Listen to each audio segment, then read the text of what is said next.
अगर आपके फ्रेंड ने आपके खिलाफ सिविल कोर्ट में एक सूट फाइल किया कि आपने इसकी प्रॉपर्टी पर इलीगल पोजीशन की है और कोर्ट में अभी भी केस सब जुडिस है, मतलब के कोर्ट में अभी भी वो केस चल रहा है और कोर्ट ने किसी किस्म का कोई डिसीजन नहीं दिया, तो अगर आपका friend during the pendency of civil suit इसी प्रॉपर्टी से related same cause of action same relief claim करने के लिए कोर्ट में एक और सूट फाइल कर देता है, तो कोर्ट अब आपके फ्रेंड को बोलेगी स्टॉप, तुम ये सूट फाइल नहीं कर सकते, क्योंकि सेम नेचर का case, same cause of action, same parties का सिविल सूट ऑलरेडी कोर्ट में चल रहा है।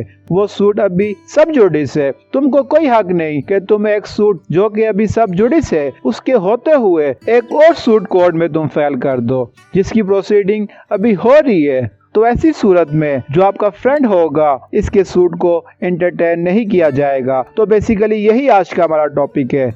According to the code of civil procedure 1908 section 10 जो के डील करती है रेस्ट सब जुडिस या स्टे ऑफ सूट को, चले आए शुरू करते हैं। No court shall proceed with the trial of any suit in which the matter in issue is also directly and substantially in issue in a previously instituted suit between the same parties or between parties under whom they or any of them claim litigating under the same title where such suit is pending in the same or in any other court in having jurisdiction to grant the relief claim or in any court beyond the limits of established or continue by the federal government and having like jurisdiction or before the supreme court. कोई भी court किसी भी ऐसे suit में proceeding नहीं करेगी जिसमें कोई भी ऐसा इशू जो कि directly and substantially already court में सब जुडिस हो, मतलब के वो केस ऑलरेडी कोर्ट में चल रहा है और इस केस में सेम लिटिगेशन है, सेम पार्टीज है, सेम टाइटल है, सेम रिलीफ को क्लेम किया जा रहा है, तो वो केस उस कोर्ट में या किसी दूसरी कोर्ट में अगर फाइल किया जाता है तो इसको रोक दिया जाएगा, मतलब के ऐसे सूट की प्रोसीडिंग नहीं की जाएगी क्योंकि ऐसा केस ऑलरेडी उस कोर्ट में या किसी दूसरी कोर्ट में चल रहा है। बेसिकली स्टे ऑफ सूट में जो सिविल सूट भी होगा वो दायर तो हो सकता है, लेकिन उसको दायर करने के बाद उसमें प्रोसीडिंग नहीं हो सकती। Explanation. The pendency of a suit in a foreign court does not preclude the courts in from trying a suit founded on the same cause of action. इसकी एक्सप्लेनेशन में ये बात बताई गई है कि ये सेक्शन फॉरेन कोर्ट में अप्लाई नहीं होगी, मतलब कि अगर किसी भी फॉरेन कोर्ट की किसी कोर्ट में कोई भी केस सब जुडिस है तो उस वक्त ये सेक्शन अप्लाई नहीं होगी। फॉर एग्जाम्पल, इंडिया में अगर किसी सिविल डिस्प्यूट से रिलेटेड कोई भी केस चल रहा है और इसी नेचर का सेम केस अगर पाकिस्तान में फाइल किया जाता है तो ऐसी सूरत में पाकिस्तान वाले सूट को नहीं रोका जाएगा, क्योंकि पाकिस्तान के लिए इंडियन कोर्ट्स और इंडियंस के लिए पाकिस्तानी कोर्ट्स फॉरेन कोर्ट का दर्जा रखती हैं। तो ऐसी सूरत में रेस्ट सब जुडिस या स्टे ऑफ सूट अप्लाई नहीं होगा। There are 5 conditions of stay of suit. Number 1, same matter in issue. Number 2, previously instituted suit is pending before competent court. Number 3, parties must be litigating under the same title. Number 4, must be same parties. Number 5, same relief cannot be claimed.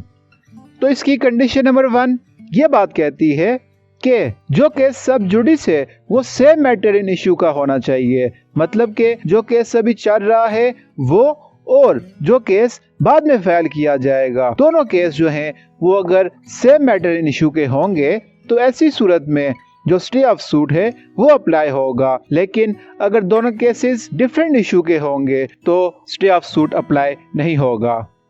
Number 2, previously instituted suit is pending before competent court. Rest सब जुडिस सिर्फ उसी वक्त applicable होगा जिस वक्त जो suit already court में pending है, इस कोर्ट को मुकम्मल तौर पर जुरिसडिक्शन हासिल है। Condition number 3, parties must be litigating under the same title. अगर पार्टी सूट फाइल करेगी और इस सूट का टाइटल सेम है, मतलब कि पहले से इसी टाइटल का सूट सब जुडिस है, तो अब 2 सूट्स जो सेम टाइटल के होंगे तो बाद वाले सूट की प्रोसीडिंग को रोक दिया जाएगा, क्योंकि पहले से एक सूट उसी टाइटल का सब जुडिस है। Condition number 4, must be same parties. अगर दोनों पार्टी सेम होंगी तो उस कंडीशन में रेस सब जुडिस अप्लाई होगा, मतलब कि प्लेंटिफ भी सेम है और डिफेंडेंट भी सेम है। तो जब प्लेंटिफ और डिफेंडेंट दोनों सेम होंगे तो ऐसी सूरत में तो जो सूट बाद में फाइल किया जाएगा उसकी प्रोसीडिंग को रोक दिया जाएगा। Condition number 5, same relief can not be claim. एक ही तरह की रिलीफ को क्लेम नहीं किया जा सकता। अगर कोई भी पार्टी जिसका केस ऑलरेडी सिविल कोर्ट में सब जुडिस है तो वो पार्टी सेम रिलीफ को उसी कोर्ट में या किसी दूसरी कोर्ट में क्लेम नहीं कर सकती। अगर कोई पार्टी ऐसा करेगी तो उस वक्त उसके केस को रोक दिया जाएगा, क्योंकि सेम रिलीफ का सूट ऑलरेडी उसी कोर्ट में या किसी दूसरी कोर्ट में चल रहा है। तो इस वक्त section 10 of the civil procedure code 1908 stay of suit या रेस सब जुडिस अप्लाई होगी। तो दोस्तों, अगर आपको हमारा आज का लेक्चर समझ आया हो तो हमारा चैनल लाजमी सब्सक्राइब कीजिए और साथ में बेल आइकन को प्रेस करें ताकि आपको हमारी आने वाली नई वीडियो का नोटिफिकेशन आ जाए। और अपने फ्रेंड्स के साथ आज के लेक्चर को लाजमी शेयर कीजिए ताकि वो भी इजीली लॉ से रिलेटेड नॉलेज गेन कर सकें। और अगर आप लॉ की ऑनलाइन क्लासेस लेना चाहते हैं या किसी भी तरह की legal drafting like contract, agreement, partnership deed, pleading वगैरह हमसे करवाना चाहते हैं तो आप हमें मेल या कमेंट्स कर सकते हैं। And at last, thank you for watching.